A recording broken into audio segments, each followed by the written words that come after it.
জুলাই আন্দোলনে যারা আমাদেরকে হত্যাযোগ্য করে তুলেছিল, আজকে তাদের ফাইল এই যে আমাদের কাছে।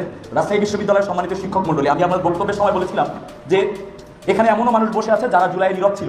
ইভেন এখানে এমনও মানুষ বসে আছে যারা জুলাইয়ে আমাদের এগেইনস্টে তারা বিভিন্ন ন্যারেটিভ উৎপাদন করেছে। তার ভিতরে কুন্ডু বিশ্ববিদ্যালয়ের ভিসি আছেন এখানে, তার ভিতরে বরেন্দ্র বিশ্ববিদ্যালয়ের ভিসি আছেন এখানে। আমার এখানে ঘটনাক্রম থেকে শুরু করে সবকিছু বলা আছে। প্রথম ঘটনাচক্র জুলাই 1, ওই 14 জুলাই। আমি একটু সময় চেয়ে নিচ্ছি, এটা ইউজিসির আমার সম্মানিত সদস্যদের কাছে আমরা দিব।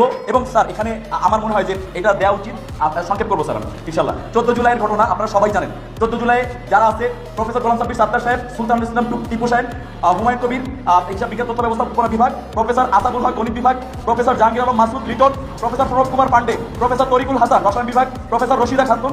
স্যার এটা আমাকে বলতে হবে আমাদের, এটাই জুলাই। আমার মনে হয় যে এই স্যার অনুষ্ঠানের সৌন্দর্য তখনই নষ্ট হয়েছে যখন ফ্যাসিস্টগুলোকে সামনে বসায় এখানে গণভোটের কথা বলা হয়েছে। তাহলে এখানে জুলাই আহত শহীদ পরিবার সবাইকে নিয়ে বের হয়ে যাইতে হবে, আমরা বের হয়ে যাবো। এটা হয়তো বা বলতে দিতে হবে না, আমরা বের হয়ে যাবো এখান থেকে। কোনটা করবেন? তাহলে স্যার আমাকে এটা স্যার মাত্র 161 জনের নাম আছে আমার কাছে, আমি এটা বলবো আপনাদের কাছে। তুমি এটা দিয়ে দাও, স্যার দিয়ে দেন স্যার, তুমি তো যা বলার সেটা আমার কাছে ডকুমেন্ট সহ আছে। এইটা শহীদের কিন্তু আচ্ছা আমরা ঠিক আছে, বক্তব্য এই প্রোগ্রামের পরপরই আমরা এখানে প্রেস ব্রিফিং করবো, আপনাদের সবার সামনে তালিকা এবং ডকুমেন্ট সহ দিয়ে দিব। আপনারা মিডিয়া গণমাধ্যম কর্মীরা এখানে থাকবেন, তারপরে আমরা তাদেরকে পৌঁছাই দিব ইনশাআল্লাহ।